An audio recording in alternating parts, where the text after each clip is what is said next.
Hey, it's Coach Taylor from SmarterTeamTraining.com. I got Dr. William Sands, and I believe he goes by the name Bill, most likely, on the phone. And I'm looking forward to an outstanding conversation. As I always say on this, if you're a strength conditioning professional, if you're a personal trainer, if you're a sport coach, heck, or even if you're a player, for that matter, in this field, or getting an opportunity to work with players and athletes and that type of thing, if you have a question, shoot someone an email. Just send them an easy email asking a simple question and just expect a response.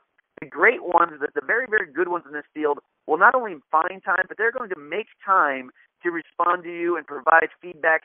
Maybe not an answer because it may not fall within their scope, but they're going to give you a direction to go to find out more information about a particular topic that is of interest to you. And that's exactly what I did. I sent an email to Dr. Sands. It's basically saying, hey, man, I got an opportunity here with a cool platform, and I just want to get on the phone with you and talk shop with a couple questions. If you wouldn't mind spending some of your time, I greatly appreciate it. And he said, instantly, let's do this. So, Bill, man, I appreciate you getting on the phone with me here. I'm looking forward to just learning from you, obviously, and then getting a chance to know a little bit about you and your background and your expertise in the field. And, again, it's a privilege to have you on the phone, my man. Well, thanks. I appreciate it. This sounds like fun. Dr. Sands, before we get started, I'm sure we will add your bio to the show here, so anybody who wants to go to the website and check it out, they can read about that. Above and beyond the resume or the bio, if you wouldn't mind expanding on, I always like asking a question about where your passion comes from. I mean, how did you get excited about becoming involved in this field as a coach, as a researcher, and as someone who's trying to make an impact on others? And just tell me a little bit about what you have going on now, man. Well, that's kind of a big question, but I think because I'm pretty old, a lot of my motivation came from trying to beat the communists. And so as a coach and someone interested in sport, I saw rapidly, being involved in international sport, that the communists were using sport accomplishments and things like that to serve as an enormous propaganda tool.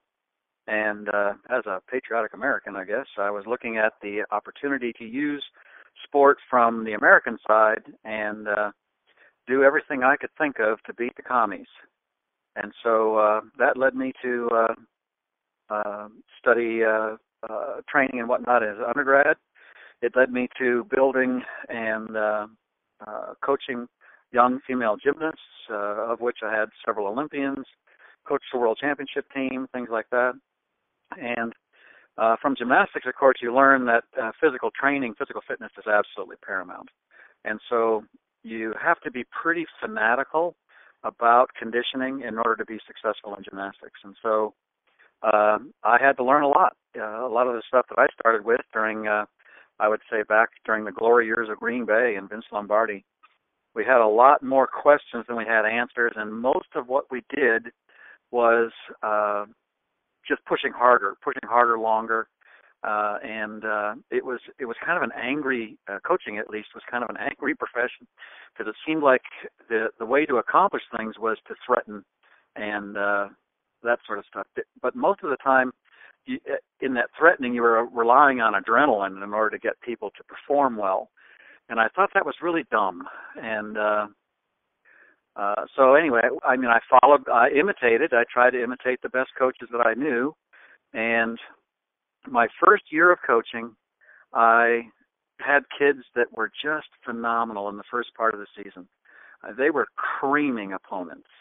But then in the latter part of the season, the tournament season, it was hard. You kept rubbing your eyes wondering who these kids were and what did they do with the kids that were here earlier. And so I found that I had, unknown at that time, was I had overtrained them and missed peaking, which I really didn't understand. And so after that experience, I continued to coach, but I started doing, I set up computer programs in the gymnasium to track their training and learn absolutely everything I could about them.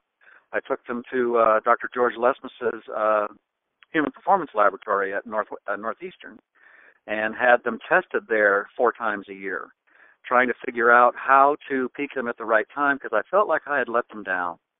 That first year, I just really screwed up bad. And then after I'd finished my coaching career, I think, I kind of got bored. I had my Olympians, and I remember sitting in the office going, is this it? This is easy. And so I thought, but I still don't understand the things I need to. And so I went to graduate school and got a master's and doctorate in physiology. And then during that time, I coached. I coached at the University of Utah with Greg Marston. And I think, if I recall right, we won 7 NCAA Division I national championships at that time. Utah has always been a contender. But then after graduate school, I stayed on at the University of Utah as a faculty member. Went to Malaysia, served as the director of sports science there in Kuala Lumpur for a little while they were preparing for the Commonwealth Games. Came back and became a department chair, and then got my dream job at the USOC, where I was the senior physiologist at the Lake Placid Training Center, and then was promoted and moved to Colorado Springs to head biomechanics and engineering. And in addition, ran the very first recovery center. So I built the recovery center from scratch, not the building per se, of course, but the programs. And then from the USOC, I went to Colorado Mesa, where I ran a human performance lab, and then to the NSCA, and then to East Tennessee, and now I have an affiliation with Sheffield Hallam University in the UK. So anyway, I guess that's about it. When you get old, you got a long timeline. That's great hearing the history of what you got going on there, my man. I applaud all the things you've done. I think that's great. Walking into the conversation of competing Olympic lifts, just developing athletes as a whole. I mean, one conversation that's going to come up is the word power, and coaches like hearing the word power. It doesn't make a difference what sport they are. You're talking about the word power generally comes up at some type of coaching meeting. I mean, what have you done with athletes to develop power while minimizing the risk of injury while training? First and foremost, they have to be exquisitely well conditioned, and so you can't ask someone to do the kinds of power exercises that are necessary to actually improve power without being extraordinarily fit. So it's too many times, I think, and I see it in gymnastics, my sport, a lot. So people tend to do plyometrics too soon, tend to do aggressive, explosive activities before people are really fit enough to handle them. And so that would be probably the major thing I would say.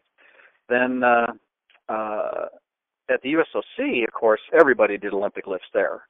And so in spite of that, a lot of the gymnastics people still have not caught on, although weight training is making inroads, but it seems to be somewhat cyclic. It gets popular and then it dies and then it gets popular again. But we know power. The mathematical derivation of power and whatnot. I think everybody knows that, and that's pretty boring. But most of the time, I think what you're really looking at is enhancing rate of force development. And rate of force development is more of a neural aspect than it is a strictly strength aspect. Although strength, it has to be improved enormously, and you can never stop improving it.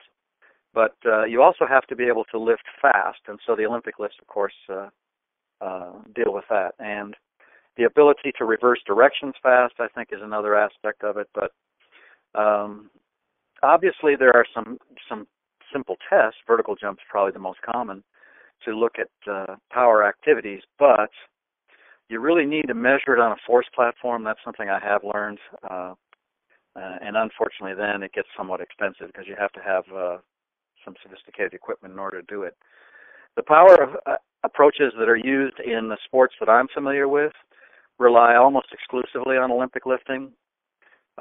You definitely have to be extraordinarily strong before you can introduce power things. I think Schmidt-Bleicher and others kind of talk about the idea of looking at the explosive activity, whether it probably being jumping. If you measure their vertical jump in 3 different ways, a static jump, a counter movement jump, and a drop jump, you want to see the relationship of those 3 types of jumps and see whether or not they seem to be unusually strong in one or the other. And he advocated, and so do I, that you have to build strength first, and then you add power on top of it. That strength forms basic strength forms the foundation upon which power is built. If you don't build the basic strength part, it doesn't work well. And unfortunately, I've seen research to show that, especially with youngsters, oftentimes the people that do plyometrics too soon actually get worse. And the people that do strength training will often overtake them in terms of performance. And the strength training by itself is not so orthopedically demanding as some of the plyometric type activities that people do, stretch shortening type activities. So I guess the take home from me would be, build your strength as far as you can. It's a never-ending process. And then from that, put power on top of it. Measure periodically to make sure that if your strength begins to overwhelm the power, in other words, you're very strong but probably slow, that's not so hot. So you have got to shift to stretch shortening cycle type activities and explosive type activities in order to kind of mold the fitness of the athlete into whatever it is that you're trying to pursue. Boo Schexnayder said something I'll never forget, and I use it all the time, and that is, you must give your body an unambiguous message of what you want it to become. And so too often I see in training programs an ambiguous message. They train endurance and strength at the same time. They don't seem to understand the difference between muscular endurance and explosive power. Tihani showed that once power drops below about 90% of your max, type 2 fibers drop out, and so then you're training the wrong things. And he also, if you look at the nature of strength training, in particular in Olympic weightlifting, you'll find that Olympic lifters rarely do sets of more than 5. And so they do them, but they're rarely more than 5, because it turns out between about 4 and 6 repetitions, you start to decline in power, and your type 2 fibers drop out, which of course are the ones that you want to train. If we're talking gymnastics, and you brought that up a little bit as your background here, there's going to be, from what I'm aware of in that sport, a very big difference in the age range of the athletes that are participating in that sport.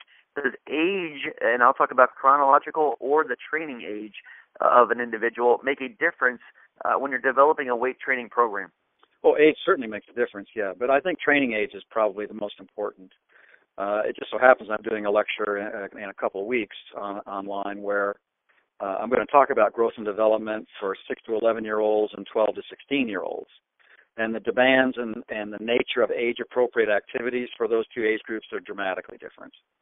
And so you got to think a little bit about, is it an early sport like gymnastics is, especially for women, or is it a late sport, mostly contact sports, team sports, things like that?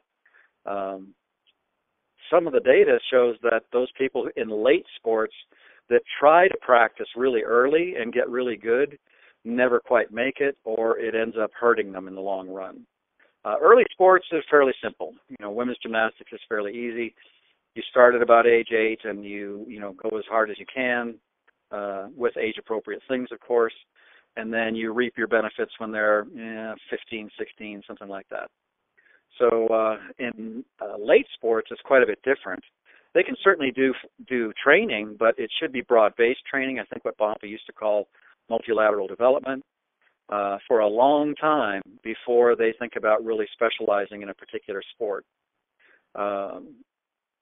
If you do too much of the wrong things too early, it appears that you cannot resurrect them later unless they're a real genetic freak. So my advice would be is that there are early sports, and they do demand that you train them early when they're youngsters. But the late sports, I think I cool my jets for a while until they're in their teens at least, before emphasizing specialization. I know that goes counter to most of the youth coaches that work with those athletes, but there are some potential damage that can happen. For example, I had the good fortune of rooming with the USA tennis coach, or high performance director some time ago, and I asked him, what the heck has happened to USA tennis? We had John McEnroe, we had Jimmy Connors, we had Chris Evert. We had a whole slew of really good world-class tennis players that pretty much dominated the world. What happened to them? And his response was that the primary problem was junior tennis, where in junior tennis, in order to win at the junior level and get, make mom and dad happy and get your ribbons, you stay on the baseline and you hit long long shots waiting for the other player to make mistakes. And he said, in junior tennis, we're not teaching them to hit the ball hard and go for winners.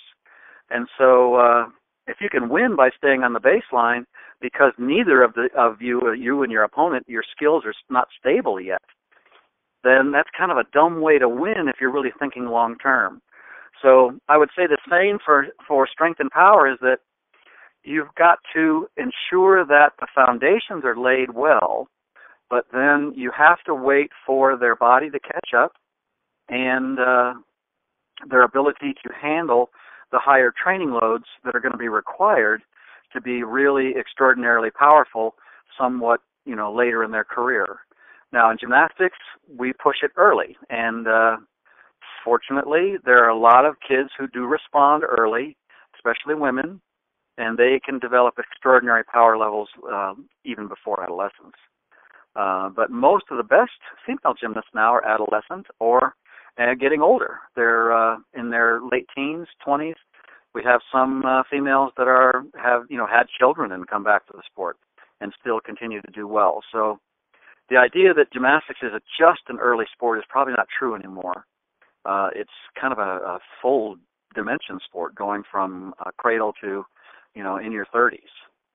So, and I know many contact sports and team sports are much the same. Many times athletes are not even at their peak when they're in college. And so that should, that handwriting on the wall should tell you that there's a lot of development that is yet to come, and you don't want to burn them out early. I like the conversation about the unambiguous message and how it helps the body, and my mind instantly jumps to a conversation about can endurance athletes benefit from strength training, and then on the flip side, can power athletes benefit from some type of aerobic activity in their program design or their overall yearly, if you want to call it, periodization? I have studied that one because there was a lot of effort in gymnastics for weight control to do aerobic work, since Ken Cooper and the aerobics and whatnot was published, I think, in the 60s, maybe early 70s. Aerobics was the thing, and considering that was about the only thing physiologists could measure reliably, that was the only thing we did. So, but I think since then we know now that endurance training for strength athletes is contraindicated. Strength and power athletes, in my view, should not be doing endurance training at all. Now, that doesn't hold the other way, though. Endurance athletes should be doing strength training, but the strength training has a very endurance flavor to it. You're generally speaking not working on 1RMs, and you're not doing, sets and reps that are down low where you're maxing out and failing by 5 repetitions, something like that. Even in endurance athletes, you absolutely have to do strength training, but the sets reps program has to reflect the endurance flavor of what endurance athletes have to do. So, I think that's as far as I can take it. We know that the two interfere with each other. We know that. And Hickson's work long ago and then multiple replications of it have somewhat moderated the story, but nevertheless, if you talk to high-performance strength people, they shouldn't be doing endurance work. The football folks and whatnot, this idea that you have to do endurance work to last the game is just nonsense. When you're talking in-season and off-season programming, and for this, we'll call it even the traditional sports, whether it's football, basketball, baseball, those sports as a whole, and just the sports that have a specific season that might be 3 months, 12 weeks, 15 weeks, 16-week type scenario, how are you differentiating between your programming in season, we even say pre-season, post-season, and then the off-season, if you want to break it into the 4 quadrants? I mean, are there things that you're really encouraging in the program or adding or subtracting or the intensities? And can you walk me through a little bit of what has worked for you when you're talking in-season versus off-season training? Well, in-season, I think, is pretty straightforward. I mean, you do exercises that simulate the game or simulate the needs of the game. The off-season stuff, maybe I'm a little radical in my views, but I don't think it's wise to do cross-training or endurance activities for strength and power athletes. You can improve your aerobic endurance measured by treadmills, run to exhaustion, max VO2s, things like that, by doing anaerobic work. Unfortunately, it doesn't go the other way. Doing anaerobic work doesn't necessarily, I'm sorry, I said that wrong. Doing anaerobic work can improve aerobic work, but aerobic work does not necessarily improve anaerobic work. Even recovery from the standpoint of aerobic stuff, in my opinion, is way overblown and isn't appropriate for real strength and power athletes. Now, if you're a wrestler, something like that, then you have to have a little bit of a mixture, I admit. Not a football player, however. Wrestlers have to be active for a couple of minutes. Figure skaters have to be active for a couple of minutes, 4 minutes in their long program. So they're going to have to do some aerobic training, but I would minimize it because the people who are winning in figure skating and winning in wrestling are not the ones who can do one program or one match and then immediately do another one. The ones who win are the ones that can put the money on the line in that specific program. So their endurance requirements are really kind of confined or constrained to the time limits that are involved. And if you look at the time limits, you can pretty much ascertain how much of each energy system is required. And so I fought that battle in gymnastics for ages, trying to get coaches to stop running their athletes and to just use anaerobic conditioning, interval training, and things like that to enhance their short-term endurance and their aerobic fitness. I want to talk to you a little bit about exercise selection and bilateral versus unilateral exercises. And again, we talk about Olympic lifts, we talk about machines, we talk about dumbbells and barbells. Just across the gamut, you can pick the direction or the modality of your choice for that matter. I mean, what are some pros and cons of doing both bilateral and unilateral exercises? Well, I think from the standpoint of variety, you need to do both. We know from some work that if you do unilateral stuff, you tend to get a bigger stimulus for the limb than when you do bilateral stuff. But you can train the nervous system to do very similar things, whether it's bilateral or unilateral.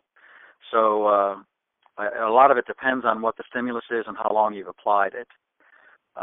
I think it's a simpler decision, and I would look at it more as in terms of variety. And oftentimes, if you've been doing bilateral work for a long time and you seem to have become stuck and you're not improving very much, to switch to unilateral work for a while in order to break through some kind of a plateau, and vice versa. If you're doing unilateral work and no longer progressing or progressing too slow, then you might shift to some bilateral work to see if that will enhance your ability to adapt. Gymnastics, most of gymnastics is bilateral, so it pays to learn to be strong and train the nervous system and muscle to be available for bilateral activities. Other sports are not that way. So in wrestling, you've got to be able to do both, and you do unilateral things: throwing, running, track and field activities, hurdling, for example. You don't tend to hurdle on both legs. So you do end up doing a good deal of unilateral stuff. But to me, it's more sports specificity, I guess, and the application of variety to training. I live in Baltimore, Maryland, and one of our big sports here, if we want to call it a hotbed, is for lacrosse. And as you've insinuated here, that they do a little bit of aerobic and they do a little bit of anaerobic, and it's a whole lot of running at practice. The younger guys aren't doing, younger guys and girls, they don't do a lot of strength training at practices or before or after. So we're always kind of having that question with parents about when we should be strength training them, before or after. So if we're designing an aerobic piece and a weight training piece into our programming, you suggest that we do it before or after? Which one should come first? That type of thing. If I'm doing both the aerobic exercise and weight training, which one should be done first? Well, I'm not sure I have much data to refer to this. I know there's a little, but if you're doing two-a-days, then strength training comes first in the morning. That I've seen with gymnastics, and in spite of being a physiologist and expecting them to be way fatigued, after doing their strength training in the morning, that never happens. In fact, the strength training sort of activates them for afternoon training, and their afternoon training was undeniably better when they did their strength training in the morning. Then they do condition after afternoon training, but it is more of a muscular endurance, and if you want to throw in aerobic endurance for lacrosse, that would be fine. The problem, I think, with doing aerobic endurance in the beginning would be that they would get fatigued. And I don't think the aerobic training would activate them like strength training will. I haven't had a chance to work with lacrosse, so I'm speaking a little out of school, but I've seen it enough in some other sports that if you're doing 2-a-days, strength is in the morning and your muscular endurance and other stuff's in the afternoon. If you only do 1 a day, I would recommend the same pattern, but you may have to temper it a little bit because it'll depend somewhat on the goal of what the afternoon practice is.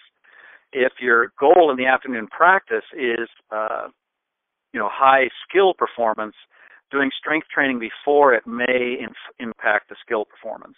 So you might have to temper the before practice strength training, but I'd still do the same sequence.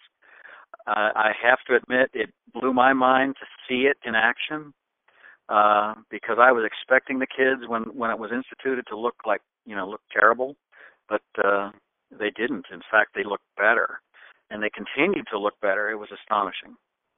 Anytime I get a chance to talk to a doc in the field, especially that's well versed in the research aspect of it, I'm always interested in seeing or hearing topics regarding what research has changed the field or changed their impression of the field or how they're approaching something. So, has there been any recent research or research in general, for that matter, that you feel could have or does or will potentially change the field of strength and conditioning?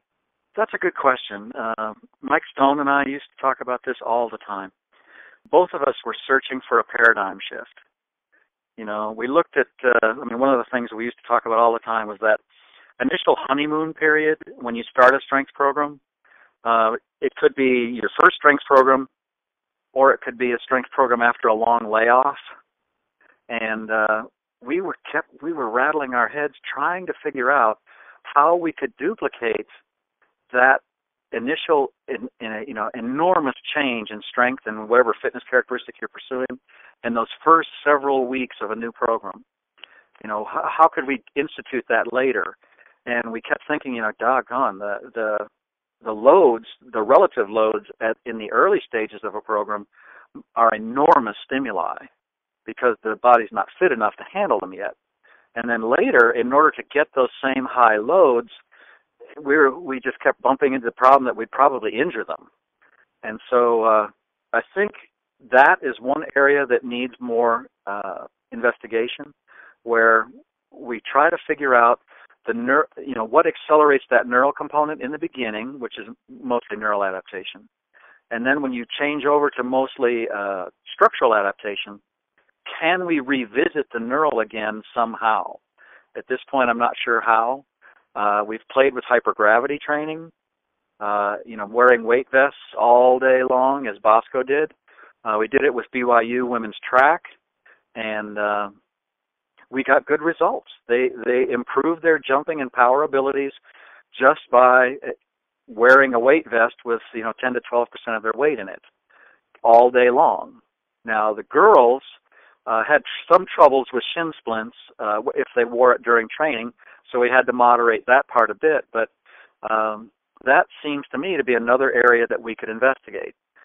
For example, if you grew up on a planet that was more massive than the Earth and then went to a planet that was less massive, you'd be able to jump through the ceiling, as the astronauts found on the moon. Being trained or living on Earth and going to the moon, they could jump extraordinarily with heavy spacesuits. I think that's an area that goes after neural adaptation and a customization to what kind of stimuli you're dealing with on a relatively constant basis. There haven't been many paradigm shifts in a long time. Physiology has probably been the most responsible for them with, there was carbohydrate loading, and then there's timing of nutrition, and some other things have come along that really were paradigm shifters and caused people to make marked changes in their training. But I haven't seen anything recently, and not much in strength and conditioning at all. I'm searching for those paradigms and trying to find ways that are relatively quick to enhance performance that would result in a paradigm shift, not just an incremental improvement. Well, Dr. Sands, man, I appreciate you taking some time out of your day here to talk shop with me a little bit. I've taken a bunch of notes. I'm sure you've heard my keyboard pounding away here with my one hand on the phone and one hand on the keyboard. I'm looking forward to obviously sending you some questions, and hopefully this is a launching pad for us to have more conversations down the road here. If anybody had any questions, about anything we were discussing and they wanted to follow up with you about anything in particular, I mean, how could they go about finding out more information about what you have going on and just getting in touch with you? Well, my email is wmasands@hotmail. I have a website. It's advancedstudyofgymnastics.com, and it includes many of the papers that I've written over time and videos, and I have a blog there, and it's obviously more concentrated towards gymnastics, but as I've gotten more coverage, I guess, or more people visiting, I'm going to expand it into some other areas as well, particularly strength and power. So I think there's some things that the world could learn from gymnastics, and there's a lot of things that gymnastics could learn from the world, because even though we produce some really powerful kids, I still don't think that we're doing it all essentially correctly. So that kind of cross-pollination, I think, would be very helpful. Well, again, Dr. Sands, thank you very much for your time, man. I appreciate the opportunity to talk with you and actually get you on the phone and have a conversation, put a voice to an email if you wouldn't mind saying, calling it that. And I look forward to connecting in the future here, hopefully elaborating on more conversations and questions in the future, and hopefully our paths cross soon. And I look forward to keeping in touch. All right, sounds terrific. Thanks for having me.